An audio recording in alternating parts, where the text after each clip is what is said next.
પંથકમાં વરસાદી માહોલ જામ્યો છે। ભીલા ભીલડી ગામમાં ધોધમાર વરસાદ થઈ રહ્યો છે। 2 કલાકમાં 2.5 ઇંચ જેટલો 2.5 થી 3 ઇંચ જેટલો વરસાદ નોંધાયો।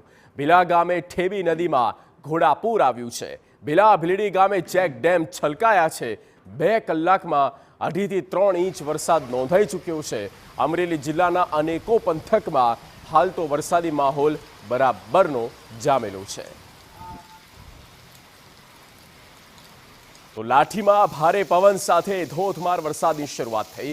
વરસાદ વરસતા પાણી માર્ગો પર વહેતા થયા। સારા વરસાદને કારણે ખેડૂતોમાં ખુશીનો માહોલ છે। તો લાઠી પંથકમાં મેઘમહેર થઈ છે। લાઠીમાં ધોધમાર વરસાદ તેના દ્રશ્યો બતાવી રહ્યા છે।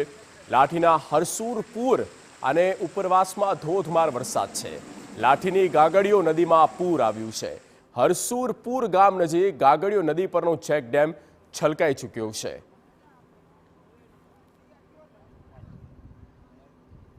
તો સાવરકુંડલા શહેર અને ગ્રામ્ય વિસ્તારોના વાતાવરણમાં પણ પલટો આવ્યો।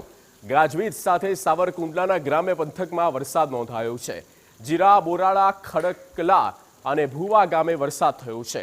ખારાપાટ વિસ્તારના ગામડાઓમાં વરસાદથી ખેડૂતોમાં ખુશીનો માહોલ જોવા મળ્યો છે। સાવરકુંડલામાં પણ વરસાદે જમાવટ કરી છે। જીરા, બોરાળા અને ખડકલા આ તમામ ગામડાઓમાં વરસાદી માહોલ જોવા મળ્યો। વાત કરીએ